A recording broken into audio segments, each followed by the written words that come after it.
La représentante spéciale adjointe du secrétaire général des Nations Unies en Centrafrique, Najat Rochdi, accompagnée de la chef de la délégation de l'Union européenne en Centrafrique, Samuela Izopi, du chargé d'affaires de l'ambassade des États-Unis, David Brownstein, et du ministre de la Santé publique, Pierre Samsé, s'est rendu au chevet des victimes de l'attaque de l'église Fatima du 1er mai et des violences qui s'en sont suivies.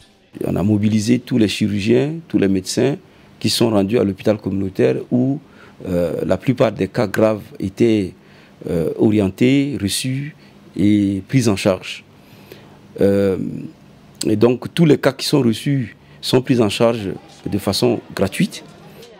La représentante de la MINUSCA était très émue par cette visite.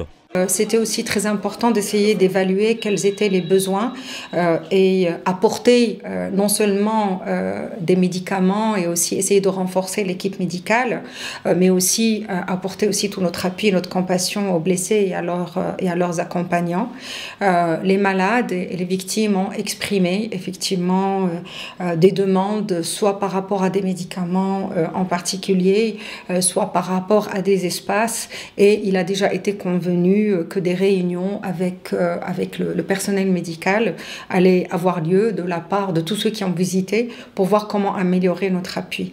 Le bilan provisoire des victimes des violences du 1er mai s'élève désormais, selon le ministre de la Santé publique, à 22 morts et 195 blessés. Le complexe pédiatrique en particulier, comme vous le savez, l'Union européenne va bientôt lancer un projet, un appui important de 4 millions d'euros. Un appui à la pédiatrie, au complexe, qui est un centre de référence national.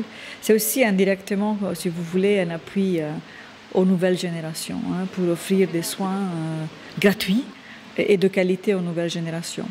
La communauté internationale se mobilise pour apporter son soutien au gouvernement centrafricain et aux victimes.